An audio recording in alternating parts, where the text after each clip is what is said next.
ya también está listo para hablar sin censura, a solo unos minutos de entrarle también a la mesa de diálogo con Carla Mote, con Jorge Armando Rocha y con Horacio Franco. Querido Antonio Atolini, ¿cómo te va? Hola, ¿qué tal, Vicente? ¿Cómo estás? Qué gusto saludarte a ti y a todo el auditorio, no solamente en México, sino en el mundo que ve este maravilloso programa. A tus órdenes, aquí estamos listos para platicar. Oye, pues hay que hablar de las noticias falsas, las fake news, la infodemia. Ahora sobre el tema de Cuba con artículo 19 usando una fotografía por ahí falsa, o sea, descontextualizada, no era Cuba, era Egipto, pero también cómo estos políticos, comunicadores en México recurren al tema de Cuba para golpetear al presidente Andrés Manuel López Obrador y su posicionamiento hacia la isla. Mira, es bien importante lo que estás mencionando porque en el tiempo que hemos estado aquí esperando para entrar a tu programa, pudimos ver a Laura Barranco, a Lina Duarte y a otras personas aquí comentando en tu programa precisamente dos versiones o dos lados de la misma moneda.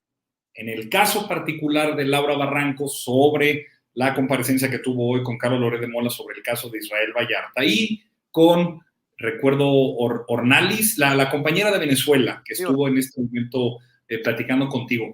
Es bien curioso porque yo sentado viendo el programa, pues traigo el Twitter en el celular y estoy viendo, en efecto, el reportaje que hace la prensa corporativa sobre estos dos temas hoy muy en boga en la discusión pública.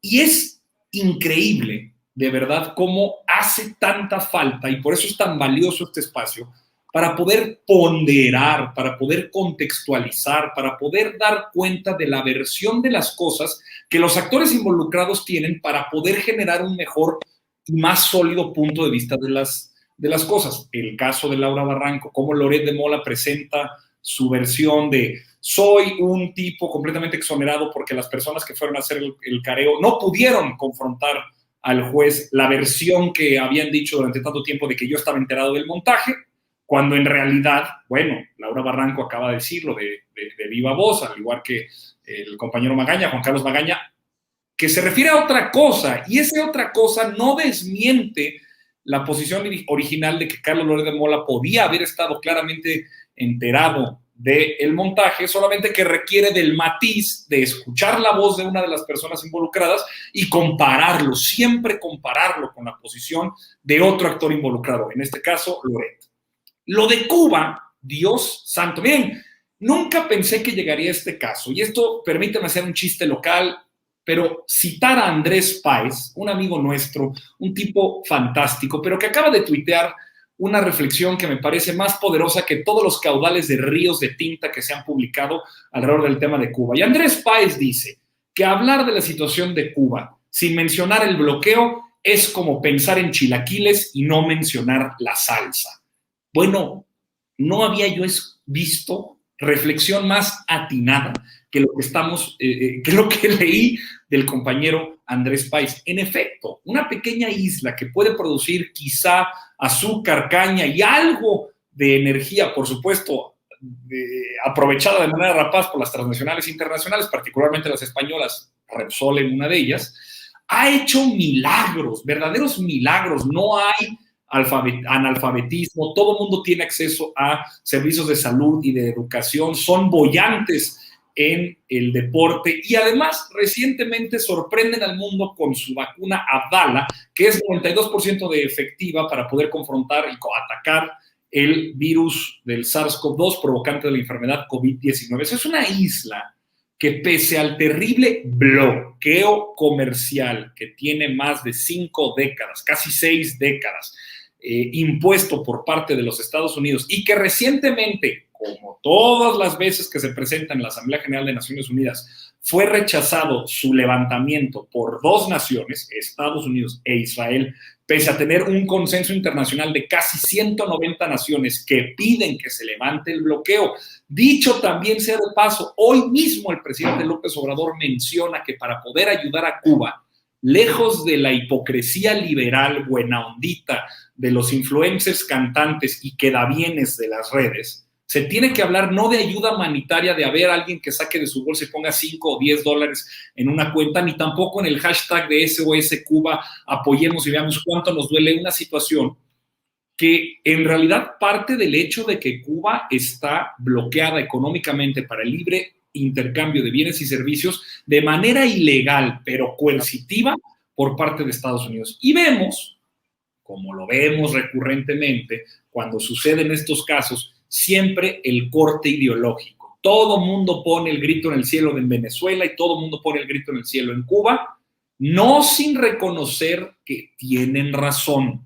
Hay circunstancias que vale la pena denunciar, como una específica carestía que viene sufriendo Cuba por las últimas semanas, que está llevando a ciertos sectores en algunas partes de la isla a tener escasez fundamental en comida y en algunos bienes, como también sucede en Venezuela.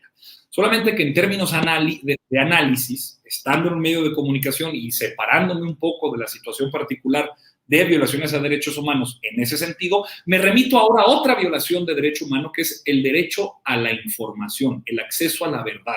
¿Por qué nadie menciona la situación de violación a derechos humanos en lugares como, por ejemplo, Colombia, que en este vorágine en los últimos 3 meses ha visto más de 30 personas asesinadas, activistas de los derechos humanos asesinadas por un gobierno de derecha encabezado por su presidente Duque en ese lugar, y no tiene la cobertura SOS Colombia, pido la asistencia humanitaria, por favor, ayúdenos? Pues porque la prensa corporativa tiene línea editorial.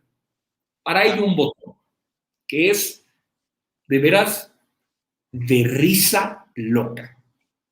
Penilei Ramírez, que forma parte de la plana mayor del Reforma y que además es la incorporación estrella reciente de este periódico, de Univisión, donde también colabora, y además cubana avecindada en Miami, tuitea. Una cosa terrible. No importa que no entiendas qué está pasando en Cuba. No importa que no sepas nada, no importa que tú creas que esté bien o que está mal. Lo que hoy necesitamos es apoyar a las protestas que están reivindicando la democracia y en contra de la dictadura. ¿Perdón? Discúlpame, señora periodista, que además reivindica su posición de ser una arraigada cubana en el exilio. ¿Estás diciendo que para entrar a la discusión pública sobre el estado de una nación soberana, uno tiene que dejar de analizar, entender, comprender, ponderar la situación que vive y solamente irte como el caballo desbocado a decir que todo está mal? Pues eso es la prensa inmunda, esas son las fake news. No solamente salir a decir una mentira, sino es también atiborrar de información inútil que obligue a las personas a tomar una posición de manera ignorante. No solamente es mentir, sino que se busque que prevalezca la ignorancia sobre un caso. Y el caso de Cuba, como ha sucedido a lo largo de los años, es, para muestra, un botón. Claro. Mi querido Antonio, por esta ocasión déjame cerrar preguntándote,